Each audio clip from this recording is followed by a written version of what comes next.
everyone, welcome to your video class section of plus 2 biology. Here we are discussing the chapter sexual reproduction in flowering plants. Okay, so reproduction is one of the most important features of a living organism. Okay, so in case of asexual reproduction they are producing just the clones, and in case of the sexual reproduction they are producing the combination of the both the parental characters.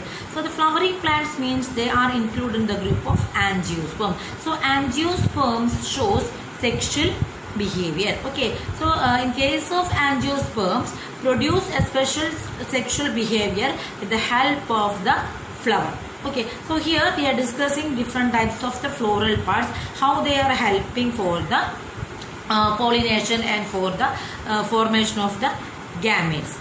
Clear? So first of all we are discussing the type of or the parts of the angiosperms. Okay, so what are the main organs of angiosperm? The main organs of the angiosperms are calyx, corolla, andrecium, gynoecium, thalamus, stamen, carpel, pistil. Okay, all this we studied last year in our morphology chapter. Okay, did you remember that which all the parts of the flower that we discussed on that time? Okay, now I am again telling that a flowers are variously colored. Mainly the colored flower means for attracting their pollinators, and some flowers are having some smell, okay, particular smell, that also for attracting their pollinators. Okay, so flowers are variously colored, shaped and scented for promoting pollinating process. Flowers are closely related to cultural, religious, social, love and affection. Okay, a typical flower has mainly 4 whorls like calyx, corolla, andrecium, gynoecium. Clear it is. A typical flower need calyx, corolla, andrecium and then gynoecium. In this, andrecium is the male portion and gynoecium is the female portion. Okay, that you know. In some flowers, the gynoecium and the andrecium are seen in the same flower. Okay, but in some flowers they are seen in separately. Staminate or pistillate. Staminate means if the flower possesses only the andrecium, that is known as staminate. Clear? If the flower possesses gynoecium, only the gynoecium, that is known as pistillate. Suppose the flower possesses both the andrecium and the gynoecium, that is known as bisexual or hermaphrodite. For example, for this China rose, hibiscus, okay, brinjal, etc. are the examples of the bisexual group. And for the unisexual group, example, when the male and female flowers are present in the same plant, the plant is said to be monoecious. Male and the female flowers are present in the same plant, that is said to be monoecious. Example, Cocos nucifera. Cocos nucifera is the scientific name of coconut. Okay. Then male and female flowers are present in the different plant, that is known as dioecious. That the examples of dioecious we discussed in the reproduction of organism chapter. Okay. So example is papaya and the date palm. Then based on the number of the floral parts, the flowers are considered as trimerous, tetramerous and pentamerous based on the number of the floral parts. Clear? So trimerous means 3 or multiples of it. So the trimerous flowers are the feature of monocot plants. Trimerous flowers are the feature of the monocot plant. Okay. Then next is tetramerous and pentamerous. In tetramerous and pentamerous, the floral parts in each whorl is 4 or multiples of it is, that is tetramerous, and 5 or multiples of it is, that is pentamerous. Clear it is. The dicot flowers are tetramerous or pentamerous.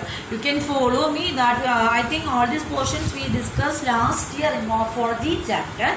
So the typical flower means the flower having andrecium, gynoecium, calyx and corolla. Okay, so the next we discussed about the If the androecium and the gynoecium seen in the same flower, that is known as bisexual. Seen in different, that is known as unisexual. Then we discussed about the floral word. Okay, floral parts. Floral parts. It's seen in trimerous means 3 or its multiplies. Okay, that's the feature of the monocot plant. Clear? Then tetramerous and the pentamerous are the features of the tetramerous and the pentamerous are the features of the dicot plant. Okay, then based on the shape of corolla, the flowers are classified into actinomorphic, zygomorphic, symmetrical. Okay, actinomorphic, zygomorphic, symmetrical. Actinomorphic means when we are cutting a flower in which all the petals are similar. Okay, so when we are cutting, we are getting 2 equal halves in any plane. That is very important. Getting 2 equal halves in any plane, that is known as actinomorphic. Example for that is mustard, datura, chili. All these flowers are example for the actinomorphic. Clear? Then the zygomorphic means bilateral, a flower in which the petals are dissimilar. Hence the flowers can be cut into 2 equal halves only through the one plane. Okay, that is known as zygomorphic. Then irregular means the flower in which petals are quite dissimilar. So it is not possible to get the equal halves in any plane. That is known as asymmetrical. Canna is an example for the asymmetric plant. Okay. Then here I gave the picture of the typical flower. Here a typical flower having the following parts. So what are the main parts of the flower? The first portion, here you can see this portion, round like portion. Okay, that is known as thalamus or receptacle. Thalamus or receptacle is that basal portion. Thalamus or receptacle. Clear? Then here green leaf like structure, that is known as sepal. Green leaf like structure, that is known as sepal. The function of the sepal is protect the flower. Protect the flower when the flower in the form of bud. Okay, so the function of the sepal is protect the flower. Then the next is carpel. Carpel means gynoecium portion and stamen means androecium portion. Clear? Carpel means gynoecium portion and stamen means androecium portion. So the carpel contain stigma, style and ovary. The part of the carpel is stigma, style and ovary. Okay, and the part of the stamen is anther and filament. Anther and filament are the part of the stamen. Okay, so here these bilobed anthers are connected by connectives. Bilobed anthers are connected by connectives. Clear it is? Again repeating, a typical flower having mainly 4 parts: calyx, corolla, androecium and gynoecium. Okay, so the rounded portion, the base of the flower having rounded portion, that is known as thalamus or receptacle. Clear? Then what is this sepal portion? The function of the sepal portion is protect the flower at the time of bud.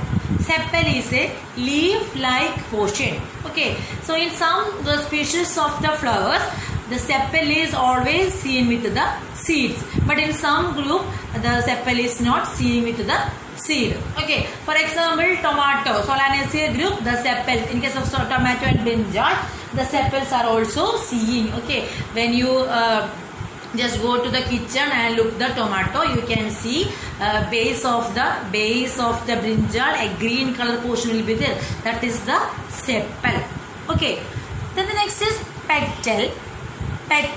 Corolla, that is petal. So these petals are colorful or maybe it produce scent for attracting their pollinators. Then carpel means it having mainly three parts: stigma, style and ovary. Stigma, style and ovary. Okay, so inside this ovary you can see the stigma, that the top portion, that is stigma. At the axis where the stigma is sitting, that is the style. The base of the style, that is ovary. Inside the ovary, what will happen? Ovum will produce. Okay. Then the anther are bilobe. They are connected by connective, and it attached to the floral parts by the filament. Okay, anther produce pollen grains. Anther produce pollen grains. Clear it is? Okay, so first of all you read all the points about the male reproductive structure of a flower. Male reproductive structure of a flower means androecium. Okay, so and the part of the androecium is filament, anther and connective. Stamen, the typical part of the androecium is stamen, or simplest part of the androecium is stamen. Stamen contain filament, anther and connective. Okay, then I wrote the anther lobes, 4 microsporangia. The microsporangium layers, epidermis, endothelium, middle layers and tapetum. Then I wrote the pollen mother cells. Okay, so with the help of the figure I am explaining you what are all this. Again you read the points: stamen, filament, anther, connective. Anther lobes, 4 microsporangia. Microsporangium layers, epidermis, endothelium, middle layers and tapetum. Then pollen mother cells. Okay, you can see the picture. I hope all you can see the picture. Okay, so this one is the stamen portion. These are the bilobed anther, and they are connected by the connective. Okay, and this is the filament which connects the anther to the floral parts. Okay, so when we cut the anther, here we cut the anther, in the middle we cut the anther. Okay, so when we have cut this anther, it's inside it contain 4 microsporangia, otherwise it is known as pollen chambers. All these terms are new, so please be careful with all these terms. Okay, so here I am telling microsporangia. In case of gynoecium I am telling macrosporangia. So don't be confused with all these terms. Okay, so when we are cutting the anther, we are getting 1, 2, 3, 4. Okay, 4 pollen chambers. 4 pollen chambers. Pollen chambers are otherwise known as microsporangia. Why it is known as microsporangia? Because the pollen are very minute or microscopic. Okay, that's why it is known as microsporangia. So it contains pollen chambers or microsporangia. Okay, each microsporangium.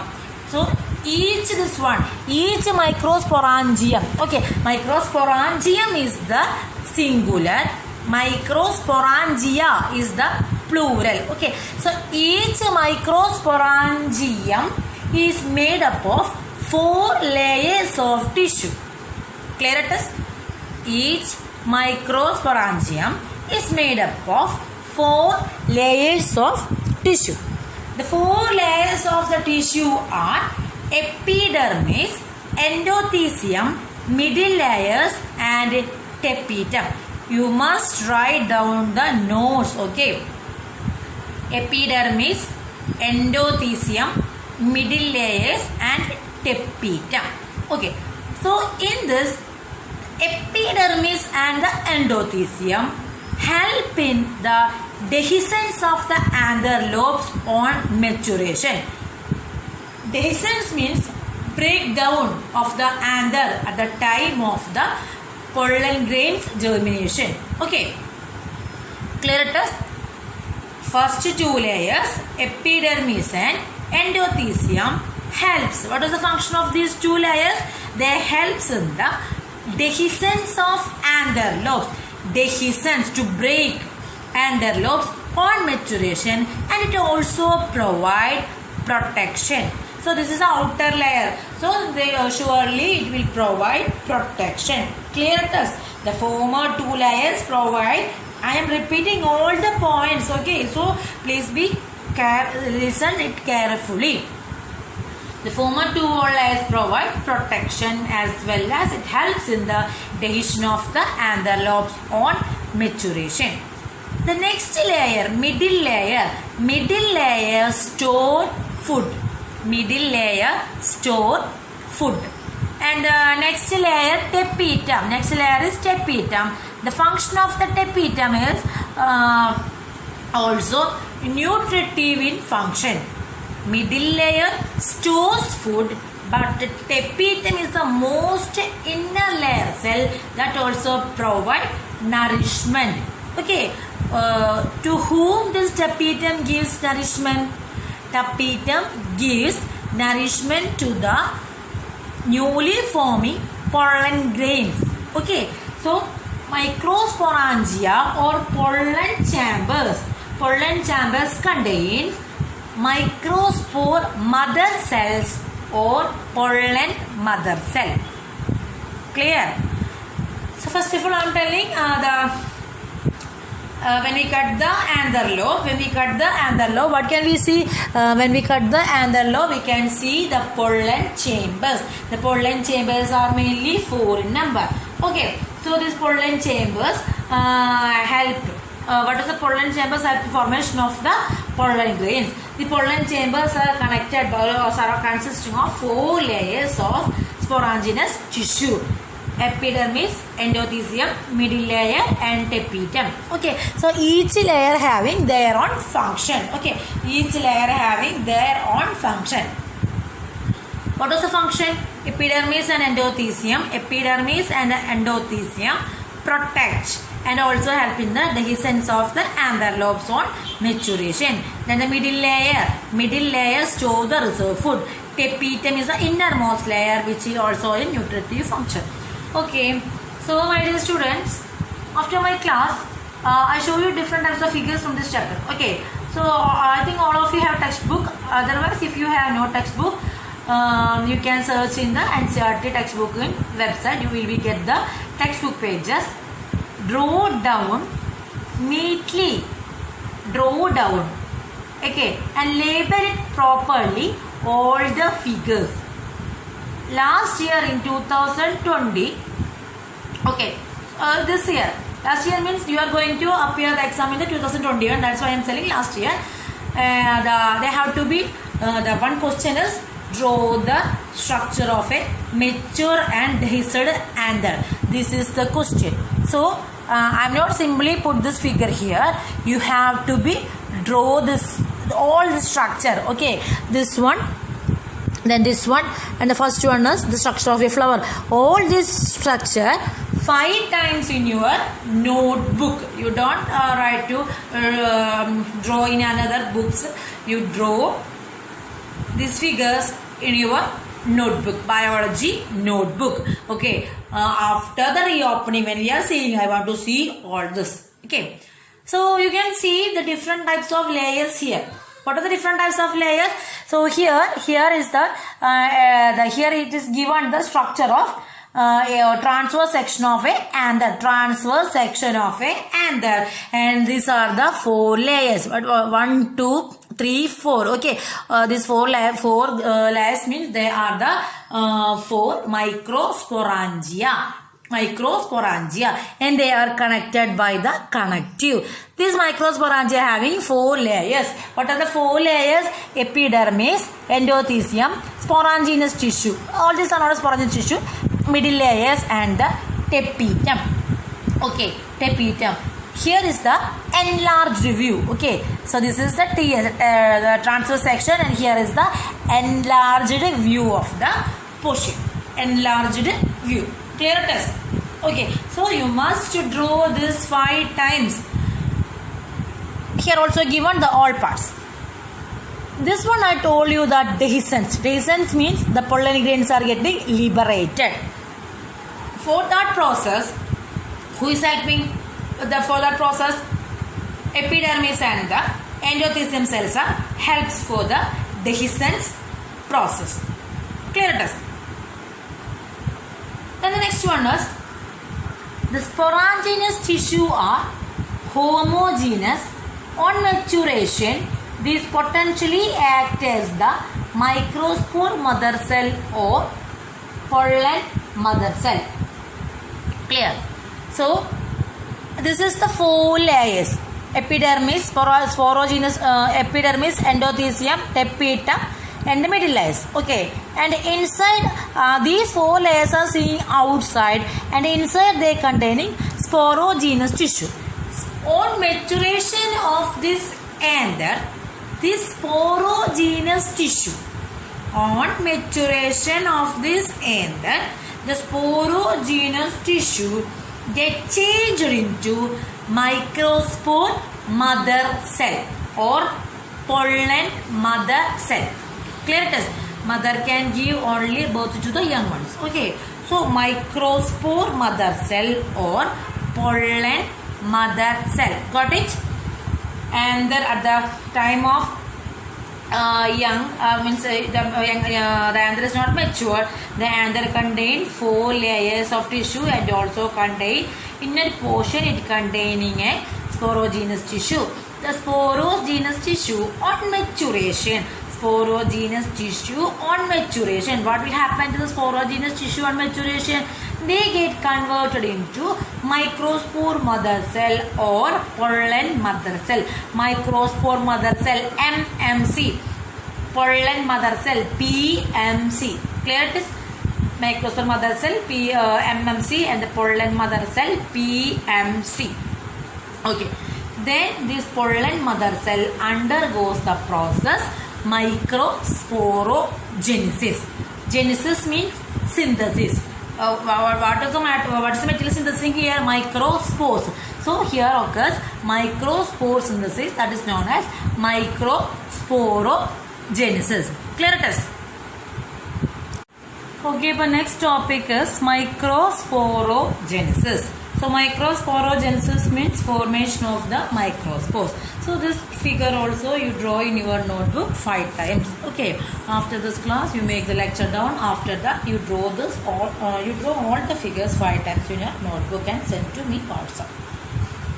Okay. As the anther lobe get mature, the cells of the sporangynous tissue differentiated into pollen mother cells. Okay, and undergoes meiosis and produce microspore tetrads. That means or pollen tetrads are producing. Clear it is? As the anther lobe get mature, the cells of the sporogenous tissue, differentiated as the cells of the sporogenous tissue is differentiated as pollen mother cells and undergoes meiosis, resulting in the formation of the microspore tetrad or pollen tetrads. Then the development of the microspore tetrads from the pollen mother cell is known as microsporogenesis. Clear it is? The development of the microspore tetrads from the pollen mother cell is known as microsporogenesis. Later, the microspore tetrads separate and results the pollen grains. Later, the microspore tetrads separate and result the pollen grains. The ploidy of the pollen grains or the pollen tetrad is always haploid because the pollen mother cell is undergoing meiosis. That's why the pollen grains ploidy is haploid. Okay, so each microsporangium produces several thousands of microspores or pollen grains. Clear it is? So So pollen, as the antherlobe get mature, the sporogenous tissue get differentiated as pollen mother cell. This pollen mother cell undergoes meiosis and produce microspore tetrads. This microspore formation of this micropore tetrads from the pollen mother cell, that is known as microsporogenesis. This microspore tetrads, when they are getting mature, they are changed into pollen grains. The ploidy of the tetrads of the pollen grains is haploid because the pollen mother cell is undergoing meiosis. That's why the ploidy is haploid. Then each microsporangium produces several thousands of microspores or pollen grains. Okay. And the forming pollen grain or the forming male gametophyte. So these pollen grains are the male gametophyte. Okay, so male gamete in the case of the angiosperm, that is pollen grains. Clear test. So the male gametophyte is the pollen grain. So the pollen grain, each pollen grain is the male gametophyte and it has the spherical shape. Measuring the diameter of this pollen grain is 25 to 50 micrometer. That means that much of small, 25 to 50 micrometer. And these pollen grains are consisting of two layers. Okay, the two layers are exine and the intine. So these are the two layers. Exine, these are the developing stages. Okay, these are the two layers, exine and the intine. Exine means the outer layer and it is spiny layer. Exine is the outer spiny and hard layer composed of a complex substance, sporopollenin. Clear test. Pollen grain have two layers, exine and intine. Inside the intine and intine enclosing the cytoplasm and the nucleus. Okay, cytoplasm and the nucleus. Pollen grains are architecture in various patterns and designs. In each organism, the pollen grains are architecture in various patterns and the designs. Okay, so covering known as exine and intine. Inside this structure, they contain or they possess nucleus and the cytoplasm. Exine is the outer spiny and hard composed of complex substance, sporopollenin. Okay, the sporopollen is highly resistant to temperature. Sporopollenin is highly resistant to temperature, strong acids and alkali. Okay, so this pollen grain have the ability to withstand natural calamities or environmental changes by the process of this by the help of this complex substance, sporopollenin. Okay, even in the so the pollen grain is covered by two layers, exine and intine. Exine is made of a complex substance known as sporopollenin. Sporopollenin help the pollen grain to withstand high temperatures, strong acids and alkali. Okay, at certain regions the exine is a thin, that is known as germ pores. At certain regions the exine is not covered properly. That region is known as germ pore. You can see this germ pore region. The exine covering, intine covering is there, but intine covering is a thin one and exine is not covered here. That portion is known as germ pore. So the hard sporopollenin containing an exine help the pollen grain to preserve as well as the fossil. Okay, so the intine grows out through the germ pore region is known as germ pore region. A region as a pollen tube during germination of pollen grains on the stigma. Intine is made up of cellulose and pectin. Exine is made up of sporopollenin and intine is made up of cellulose and pectin. Okay, so in this germ pore portion, exine is not seen. Okay, intine is seen, but is very thin layer of intine is seen. Because this germ pore portion had the formation of the pollen grain, pollen tube formation. Okay, one lab activity is formation of the pollen tube. Then intine is the thin and the inner layer made up of cellulose and pectin. Cytoplasm of the pollen grain is enveloped by plasma membrane and also possess a haploid nucleus. Clear it is? So pollen grain made up of exine, intine. Exine contains sporopollenin and the intine contain made up of cytoplasm and the pectin. Then the cytoplasm of the pollen grain is enveloped by a plasma membrane and also possess the haploid nucleus. Okay, so this is about pollen grains. The next topic we are going to discuss later.